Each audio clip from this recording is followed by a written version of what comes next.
Hello বন্ধুরা, কেমন আছো তোমরা সবাই? আশা করি অনেক অনেক ভালোই আছো। আর তোমাদের ভালোবাসায় আমিও অনেক ভালো আছি, কারণ তোমরা আমাকে যে পরিমাণে ভালোবাসা দিয়েছো এবং সাপোর্ট দিয়েছো তা আমি কোনোদিন ভুলতে পারবো না।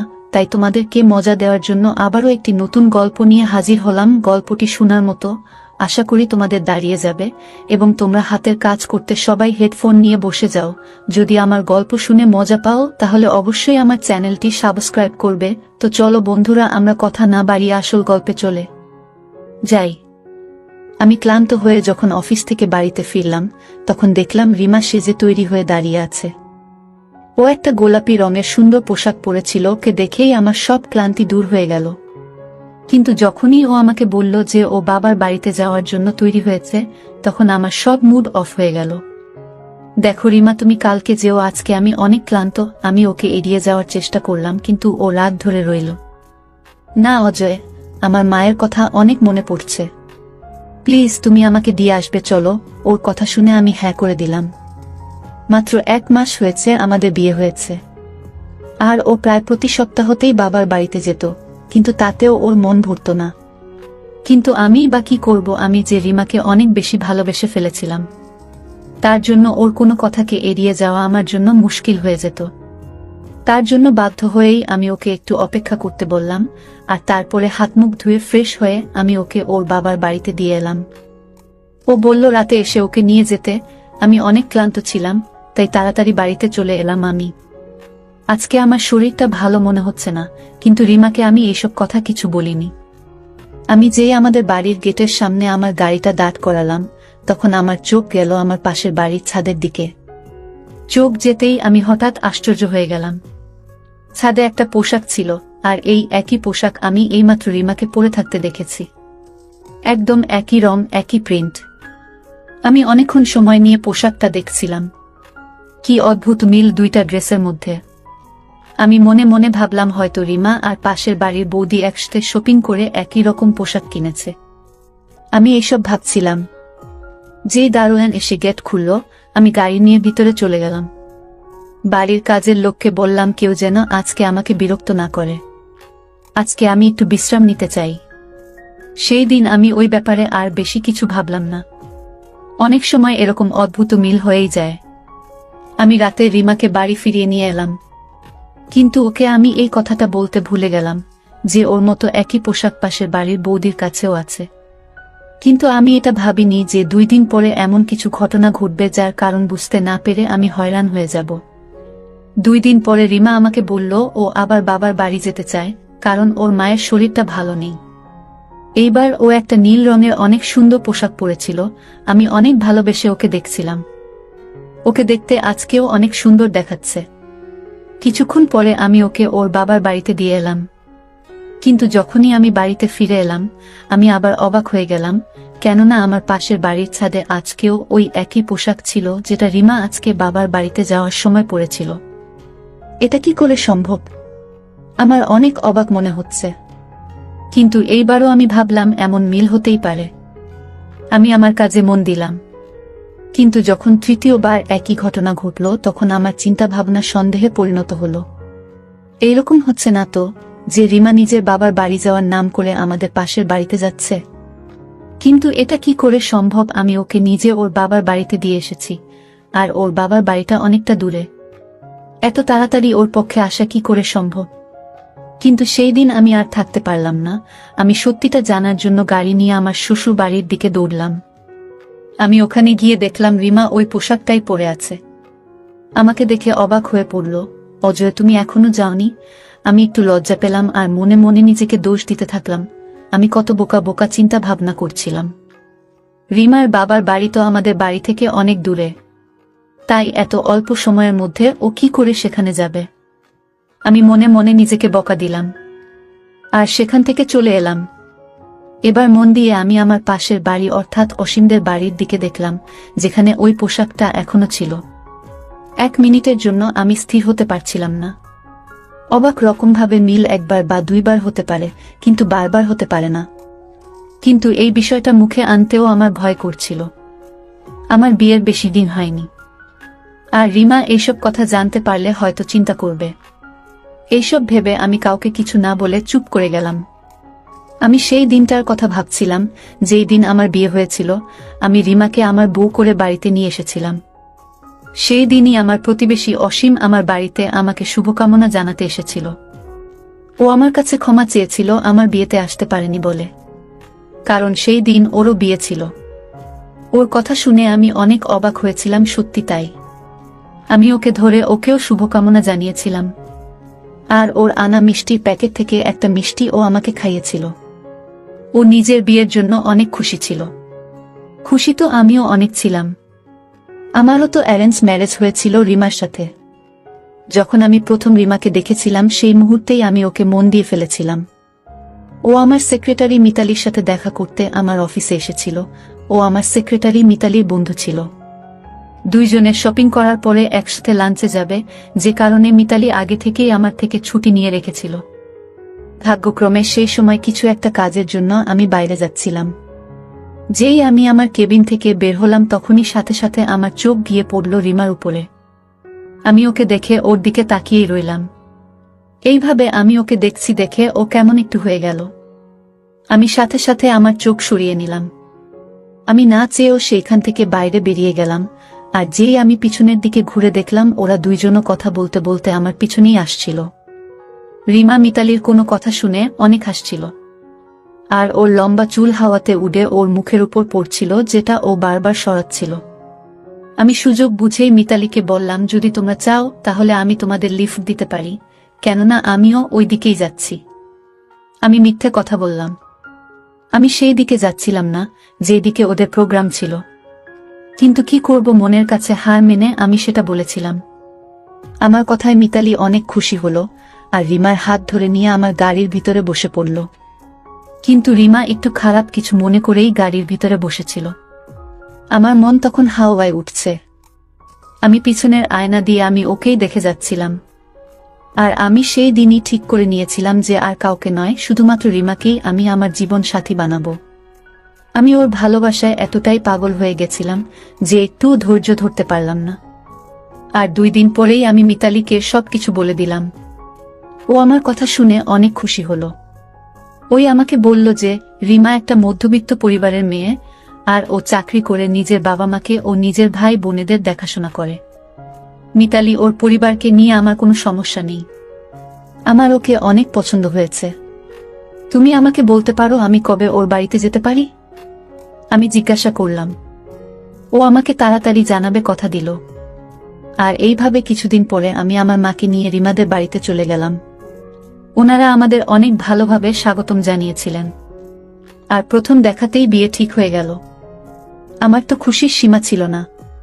মা ও বিয়ের জিনিসগুলো জোগাড় করতে ব্যস্ত হয়ে গেল। মা আমার সাথে থাকতো না। ওনার নিজের বাড়ি ছাড়া অন্য কোথাও মন বসত না। আমি চাকরি সূত্রে বোম্বেতে থাকতাম। একটা বড় কোম্পানিতে অনেক বড় একটা পোস্টে আমি চাকরি করতাম। আর এই বাড়ি গাড়ি সবই কোম্পানির দেওয়া ছিল।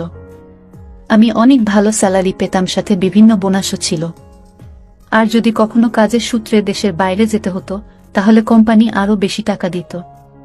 আমি আমার চাকরি এবং লাইফস্টাইল নিয়ে অনেক সন্তুষ্ট ছিলাম। আর যখন থেকে রিমা আমার জীবনে এসেছে তখন থেকে মনে হতো জীবনের কোনো পাওয়া কিছুই অসম্পূর্ণ নেই। আমি সব সময় ভগবানকে ধন্যবাদ জানাতাম। রিমাও সবসময় আমার খেয়াল রাখত, আর ও সব দিক থেকে আমার একজন যোগ্য জীবন সাথী ছিল। কিন্তু যবে থেকে এই পোশাকটার রহস্যটা শুরু হয়েছিল তবে থেকে আমার রাতের ঘুম উড়ে গেছিল। এখন তো আমি রিমার সাথে ভালো করে কথা পর্যন্ত বলতে পারতাম না। ও যখনই বাবার বাড়িতে যাওয়ার কথা বলতো আমার ওর উপরে অনেক রাগ হয়ে যেত। একদিন তো আমি আওয়াজ করে উঠলাম, সারাদিন শুধু বাবার বাড়ি যাওয়ারই চিন্তা করো, তুমি একবারও ভাবনা যে আমি কি চাই। আমি অনেক আওয়াজ করে কথা বলছিলাম, যেটা শুনে ও ভয় পেয়ে গেল। তোমার কি হয়েছে অজয়? আমি কি কোনো ভুল করেছি? ও হঠাৎ করেই কাঁদতে শুরু করলো, আর ওর সুন্দর মুখে এমন ভয় ফুটে উঠল যেন ও কোনো ভূত দেখে নিয়েছে। ওকে এমনভাবে কাঁদতে দেখে আমার মন নরম হয়ে গেল, আর আমি আমার ব্যবহারের জন্য ওর কাছে ক্ষমা চাইলাম। আর কিছুক্ষণ পরে আমি ওকে ওর বাবার বাড়িতে দিয়ে এলাম। কিন্তু আসার সময় সেই একই পোশাক আমি অসীমের বাড়ির ছাদে দেখলাম। এইবার আমার ভয় করতে থাকলো। আমি 2 হাত দিয়ে আমার কানটা ধরলাম, এমন মনে হচ্ছিল যেন কেউ হাতুড়ি দিয়ে আমার মাথায় আঘাত করছে। প্রত্যেকবার সত্যিটা জানার জন্য আমি রিমার বাবার বাড়ি ফেরত যেতাম, আর তারা আমাকে এক অবাক দৃষ্টি নিয়ে দেখত। আর আমি কিছু না কিছু বাহানা বানিয়ে উল্টো পথে আবার বাড়ি ফিরে আসতাম। আমার সাথে কি হচ্ছিল আমি কিছু বুঝতে পারছিলাম না। রিমা আমার উপরে রাগ করতে শুরু করলো। আমি সারাদিন কেমন একটা করতাম। অফিসেও সবাই আমার বিরুদ্ধে অভিযোগ করতে থাকলো। আমার এই চাকরিটা চলে গেলে আমার আর কোথাও যাওয়ার থাকবে না, তাই যে করেই হোক আমার মন এবং মাথাকে ঠান্ডা রাখতেই হবে। কিন্তু যার মনে এবং মাথায় সব সময় চিন্তা ঘোরে সে কি করে ঠিক থাকতে পারে? শরীর খারাপের অজুহাত দেখিয়ে আমি অফিস থেকে 2 সপ্তাহের ছুটি নিয়ে নিলাম। এই সময় আমি অনুভব করলাম রিমা কিছু একটা চিন্তার মধ্যে আছে। কখনো কখনো আমার মনে হতো ও রাতে ঘর থেকে বেরিয়ে অন্য কোথাও যেত, আর আমি ঘুম থেকে উঠে ওকে সারা বাড়িতে কোথাও খুঁজে পেতাম না। আর তারপরে আমি যখন ঘরে ফিরতাম দেখতাম ও বিছানায় শুয়ে আছে। একদিন রাতে ওকে আমি ঘুম থেকে জাগিয়ে জিজ্ঞাসা করলাম, রিমা তুমি কোথায় গেছিলে? অজয় তুমি দেখতে পাচ্ছ না? আমি তো ঘুমাচ্ছিলাম। বরং তুমি হয়তো বাইরে থেকে ঘরে এলে। রিমা আমাকে এই সন্দেহের চোখে দেখতে শুরু করছিল। ওর কথা শুনে আমি চুপ হয়ে গেলাম, আর কিছু উত্তর না দিয়ে নিজের জায়গায় শুয়ে পড়লাম। হতে পারে হয়তো আমি কোনো স্বপ্ন দেখছিলাম। ওই দিনের পর থেকে রিমা কেমন যেন আনমনা ছিল। আমি তাকে জিজ্ঞেস করলাম, তোমার কোনো সমস্যা হয়েছে? সে অন্যভাবে আমার দিকে তাকালো আর বলল, অজয় তোমার কি হয়েছে? তুমি মানসিকভাবে সুস্থ আছো বলে আমার মনে হচ্ছে না। ও যখন আমাকে এইভাবে দেখতো আমি আমার মাথা ধরে বসে পড়তাম। ও তো ঠিকই বলছে, আমি আজকাল ভুল কথাই তো বলছি। এইবার আমি ঠিক করেছিলাম এই রহস্য আমি জেনেই ছাড়ব। এবার আমি রিমাকে বাবার বাড়িতে দিয়ে আসার পরে দেখলাম প্রত্যেকবারের মতো এবারেও অসীমের ছাদে রিমার পোশাকের মতো হুবহু বেগুনি রঙের পোশাক আছে। কিছু একটা চিন্তা করতে করতে আমি ভিতরে গেলাম আর সোজা সিঁড়ি দিয়ে ছাদে উঠে গেলাম। আমাদের আর অসীমদের ছাদ একদম পাশাপাশি ছিল। আমি একটু এদিক ওদিক দেখে অসীমদের ছাদে চলে গেলাম। তার পোশাকটা হাত দিয়ে দেখলাম। ওটা এখনই পরিষ্কার করে দেওয়া হয়েছিল, ওটা দিয়ে পানি পড়ছিল।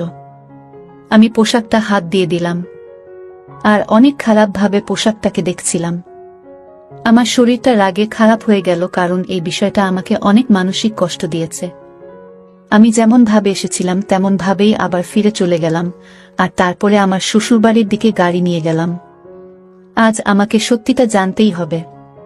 আজ সব রহস্য শেষ করতেই হবে আমাকে। আমি গাড়ি চালিয়ে রিমাদের বাড়িতে গিয়ে পৌঁছলাম, আর দরজায় শব্দ করতেই রিমা এসে দরজা খুলে দিল। ও আমাকে দেখে অবাক হয়নি, কারণ আমি প্রতিবারই ওদের বাড়িতে ফিরে যেতাম। কিন্তু ওকে দেখে আমার পায়ের তলার মাটি সরে গেল, কেননা ওর পোশাকটা মাঝখান থেকে ছেঁড়া ছিল, একদম সেইভাবে যেইভাবে আমি সেই পোশাকটা ছিঁড়েছিলাম। এইসব দেখে আমি জ্ঞান হারিয়ে ফেললাম, আর রাগের বসে রিমার শরীরে একটা মার দিলাম। ও এই মারের জন্য তৈরি ছিল না, তাই মার খেয়ে মাটিতে মাথা ঘুরে পড়ে গেল, আর আওয়াজ করে সবাইকে ডাকতে থাকল, মা, বাবা, ভাই। ওর আওয়াজ শুনে সবাই দৌড়ে এল।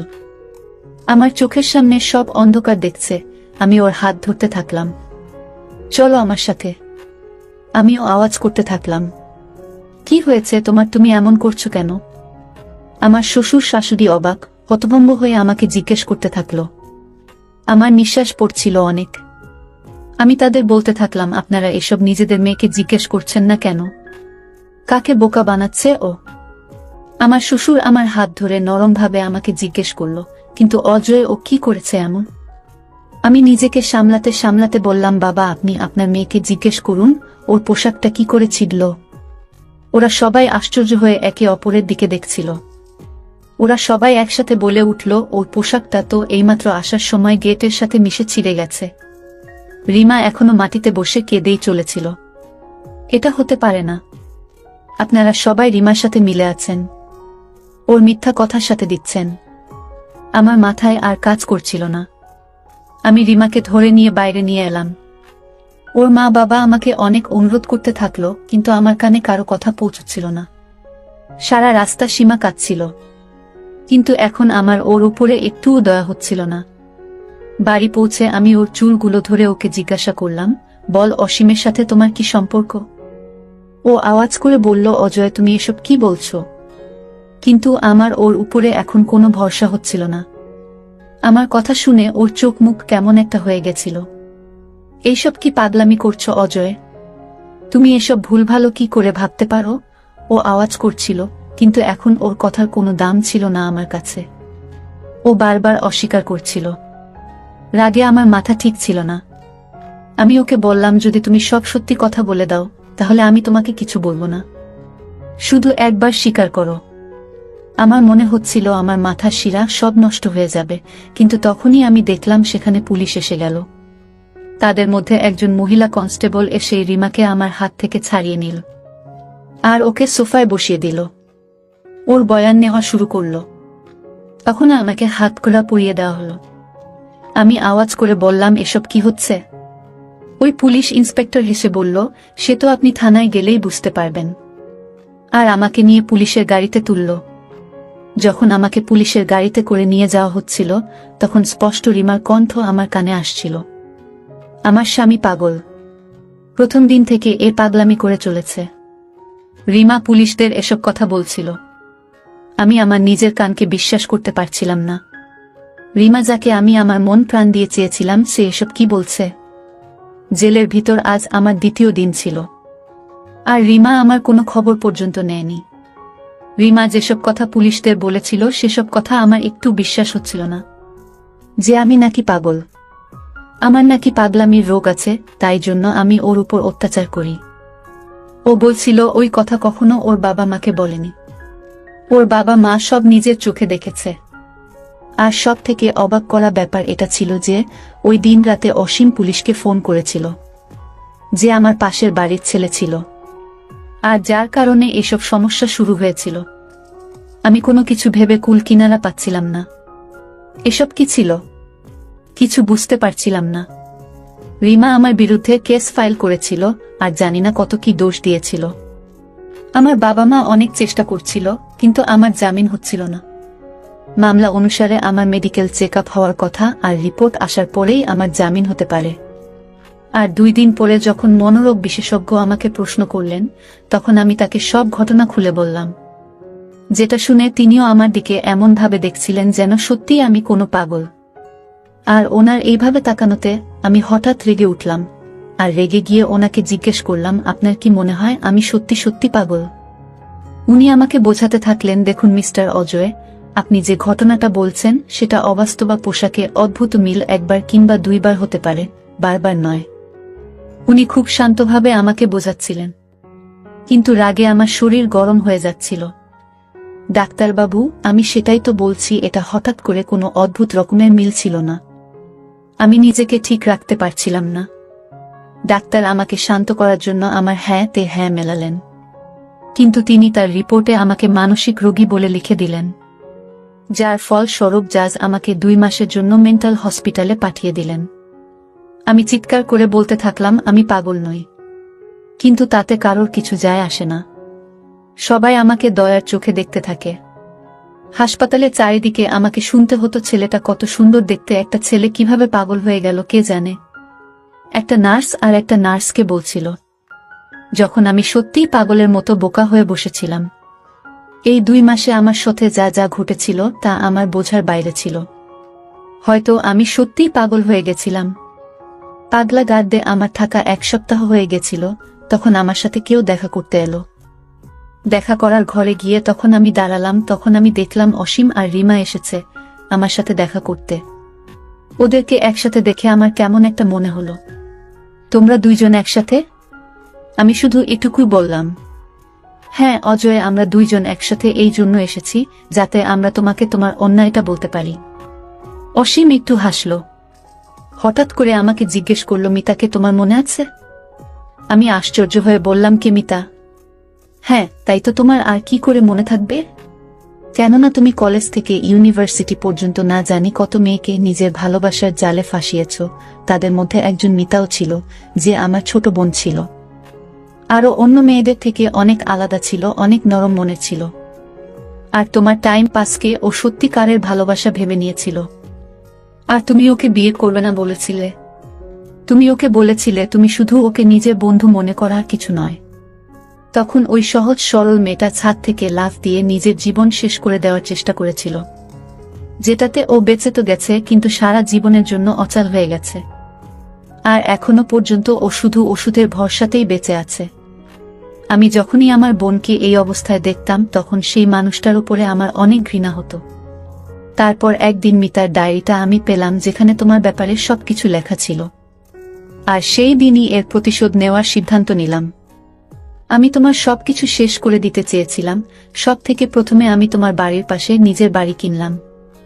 আর তারপর রিমা, যে আমার অফিসে কাজ করত একটা ছোট পোস্টে, অনেক কষ্টে সংসারের খরচ চালাতো, কিন্তু ওকে দেখতে অনেক সুন্দর ছিল, তার জন্য অনেক টাকার বিনিময়ে আমি রিমাকে এইসব নাটক করতে বললাম। আর আমার আনন্দ ধরছিল না যখন প্রথম দেখাতেই তুমি রিমাকে পছন্দ করে নিয়েছিলে। আমি জানতাম যে তুমি রিমার মতো সুন্দরী মেয়েকে কখনো এড়িয়ে যেতে পারবে না, আর তুমি রিমাকে বিয়ে করে নিলে। তারপর আমি যে প্ল্যানটা বানিয়েছিলাম সেটা কাজে দিতে শুরু করে দিলাম। প্রথমে তো তুমি অনেকদিন পর্যন্ত আমার বাড়ির দিকে তাকাওনি, কিন্তু একদিন তোমার চোখ আমার ছাদের দিকে পড়েই গেল। আর সেটাই হলো তোমার জীবন শেষের কারণ। আর এটাই শুধু নয়, আমি রিমাকে এমন কিছু ওষুধ দিয়েছিলাম যাতে তুমি অনেক সহজে মাথা গরম হয়ে যাও, আর তোমাকে সবাই পাগল মনে করে। এই কথাগুলো বলার সময় ওকে অনেক খুশি মনে হচ্ছিল, আর ওর মুখে হাসি ছিল, কিন্তু রিমা চুপচাপ দাঁড়িয়েছিল। আস্তে আস্তে আমার সব মনে পড়ল। এখন আর আমার রাগ হচ্ছিল না, কারণ আমি একটা শান্ত স্বভাবের মানুষ ছিলাম, আর আমার রাগ অসীমের দেওয়া ওষুধের জন্যই হতো। এখানে আমাকে শান্ত হয়ে থাকার ওষুধ দেওয়া হতো। এখন আর আমার মধ্যে কোনো পাগলামির লক্ষণ ছিল না। আজকেও আমি সব সুস্থ সজ্ঞানে ছিলাম। আমি অনেক কষ্ট করে আমার মুখ খুললাম আর বললাম, মিতার সাথে যা যা ঘটেছে তার জন্য আমি খুব দুঃখিত, কিন্তু তুমি একটা অনেক বড় ভুল করে ফেলেছ। মিতা আর আমি ক্লাসমেট ছিলাম, কিন্তু মিতা যে অজয়কে ভালোবাসত সে আমাদের থেকে সিনিয়র ক্লাসে পড়ত। আমার তো কখনো মিতার সাথে হাই হ্যালো পর্যন্ত হয়নি। ওকে সব সময় ফাইনাল ইয়ারের অজয়ের সাথে দেখা যেত, যে একটা বড়লোক বাবার ছেলে ছিল, আর প্রত্যেক দিন একটা করে নতুন মেয়েকে নিজের জালে ফাঁসাতো। মিতা কেন ইউনিভার্সিটি আসা বন্ধ করে দিয়েছিল আমি তার ব্যাপারে কিছু জানতাম না। আমি শুধু আমার পড়াশোনা নিয়ে ব্যস্ত থাকতাম। আর যখন তুমি মিতার ডায়েরিতে অজয় নামটা দেখলে, তখন দুর্ভাগ্যবশত ওর ক্লাসে যে অজয় ছিল সেটা আমি ছিলাম। তুমি শুধু ওর ক্লাসের কথা ভেবে আমাকে সন্দেহ করলে যে আমি সেই ছেলে অজয়, আর এসে গেলে আমার জীবনটা শেষ করতে। কমপক্ষে একবার কাউকে জিজ্ঞেস তো করে নিতে পারতে যে মিতার সাথে কোনো ছেলেটা থাকতো। এত ঝড় সামলে আমার শরীরের অবস্থা ভালো ছিল না। আমি সেই অন্যায়ের শাস্তি পেয়েছিলাম যেটা আমি করিনি। আমার কাহিনী শুনে অসীম ও রিমা অবাক হয়ে গেছিল, ওদের মুখগুলো দেখার মতো ছিল না। কিন্তু আমি সন্তুষ্ট ছিলাম যে আমি কোনো অন্যায় করিনি। সেদিন ওরা দুইজন চলে গেল। তার 2 দিন পরে আমাকে ছেড়ে দেওয়া হলো। অসীম, রিমা নিজেদের দোষ স্বীকার করে নিয়েছিল। যখন আমি এটা জানতে পারলাম তখন তাড়াতাড়ি আমার উকিলের সাথে কথা বললাম। ওদেরকে ক্ষমা করে দিলাম। আমি জানতাম ওরা অপরাধ করেছে, কিন্তু রিমা অভাবে পড়ে এমন কাজ করতে বাধ্য হয়েছে। ও নিজের অসুস্থ বাবার ওষুধের খরচ ও ঘরের খরচ চালাতে পারছিল না, আর অসীমের মাথায় প্রতিশোধের রাগ ছিল, তাই এ কাজ করেছিল। আমি আমার বাড়িতে ফিরে এলাম, কিন্তু এসে অবাক হয়ে উঠলাম যখন দেখলাম রিমা আমার জন্য অপেক্ষা করছে। রিমা, তুমি এখানে? হ্যাঁ অজয়, আমি তোমার অপরাধী, আমাকে ক্ষমা করে দাও। আর তোমার মনে যদি আমার জন্য একটুও জায়গা থাকে তাহলে তোমার জীবন থেকে আমাকে বের করে দিও না। আমি তোমাকে ভালোবেসে ফেলেছি অজয়, তোমার মতো মানুষ আমি আজ পর্যন্ত আমার জীবনে দেখিনি। আমি তোমাকে হারাতে চাই না। ও কাঁদতে কাঁদতে আমার পায়ে পড়ল। ওর সারা শরীর কেমন একটা করছিল। আমি ওকে হাজার ঘৃণা করার চেষ্টা করি, কিন্তু ওর এক ফোঁটা চোখের পানি আমার মনকে নরম করে দিত। ও এখনো আমার মনের মানুষ ছিল। আমি ওকে হাত ধরে উঠালাম, ওর চোখ মুছিয়ে দিলাম। রিমা, তুমি যদি সত্যিই তোমার কাজের জন্য অনুতপ্ত হও তাহলে আমি তোমাকে ক্ষমা করে দিলাম, কিন্তু এটা মনে রেখো আমিও একজন মানুষ, হয়তো সব সময় ক্ষমা করতে পারবো না। আমার কথা শুনে ও কেঁদে উঠল। এটা ওর অনুশোচনার চোখের জল ছিল। এর মানে রিমা সত্যিই আমাকে ভালোবাসে। আমার মান সম্মান ফেরত দেওয়ার জন্য আমি সৃষ্টিকর্তাকে ধন্যবাদ জানালাম। তা না হলে একটা ভুল বোঝাবুঝির কারণে আমার সারা জীবনটা নষ্ট হয়ে যেত। এই জন্য বড়রা সবসময় বলে, কোনো কাজ করার আগে ভালোভাবে ভেবেচিন্তে করা উচিত। বন্ধুরা, আজকের ভিডিওটা এখানেই শেষ করলাম। অনেক কষ্ট করে ভিডিওটি আপনাদের জন্য বানিয়েছি। যদি ভিডিওটি আপনাদের ভালো লেগে থাকে তাহলে একটা লাইক করবেন এবং চ্যানেলটি অবশ্যই সাবস্ক্রাইব করবেন। এই আশা ব্যক্ত রেখে আপনাদের কাছ থেকে বিদায় নিচ্ছি আমি। দেখা হবে আগামীকালের নতুন কোনো ভিডিওতে। সে পর্যন্ত সবাই ভালো থাকুন, সুস্থ থাকুন। ধন্যবাদ।